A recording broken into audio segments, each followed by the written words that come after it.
Not one. Not a single increase. And folks, you know, I sometimes am called by some of my interesting Republican friends, the Democrats are all socialists. I'm a capitalist.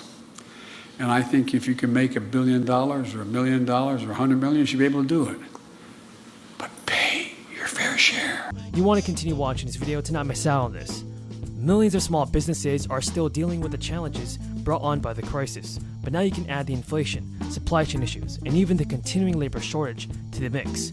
For these owners, it means continuing to operate with fewer resources while trying to keep their customers. One way they can keep going is by applying and getting timely grants designed to help their industry, which is what the House of Representatives has done with a bill called H.R. 3807. The challenges that small business owners are facing has led the House to pass the bill, which is designed to replenish a small business grant program. With this bill, the $55 billion fund will help many deserving small businesses out. The House of Representatives is earmarking $42 billion for restaurants, food trucks, and wineries. The $55 billion the House passed will be more than welcomed by small business owners. However, there are still hundreds and thousands of dollars available locally in communities across the country. You can apply for the grants from $2,500 to $25,000 in several cities and counties. These grants address everything from renovation projects to freelancers. Now definitely make sure to claim this extra crisis relief money if you're eligible for it. Now President Biden also plans to spend $1.58 trillion of the $5.8 trillion in his proposed 2023 budget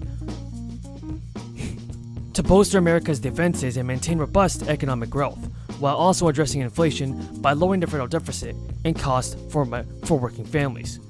President Biden is sending Congress his top-line tax and spending requests for the next fiscal year, which includes $773 billion for the Department of Defense. During a new press conference, President Biden said budgets are statements of values. It's just not fair. All they got to do is just pay a fair share. And we can do all of this and so much more, but that's not what my point being here tonight, or today, I should say. And Senator Cantwell, she's been a champion in this state to keep clearing the bipartisan infrastructure law and delivering high-speed internet all across the state of Washington. And because we're going to outcompete the rest of the world. She understands how we do. We got to have you have access. And the budget I am releasing today sends a clear message that we are fiscally responsible. Presidential budgets are meant to be an opening bid by the White House in annual negotiations.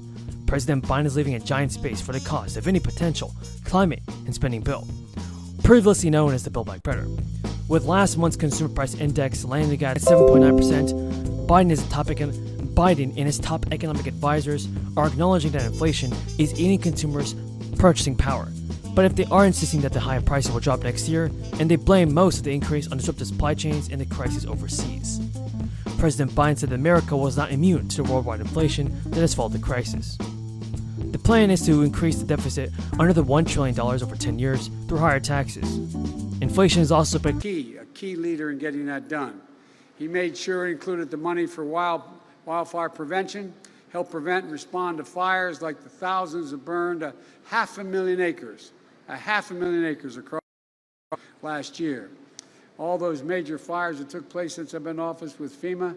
I've been in a helicopter from Northern California to these across the northwest, and into the state of Idaho. It's just devastating what's happened, what continues to happen. And Congressman Pete DeFazio, chair of the Transportation Committee. Pete's helped ensure that we're going to rebuild the country, and we buy American. We buy American. And look, with union workers and U.S. Steel, we're going to miss Pete. We're going to miss you, Pete. I don't know. I wish you weren't leaving. And Congressman Earl, where's Earl? Hey, Earl, thank you. Earl had me ride here on a bicycle.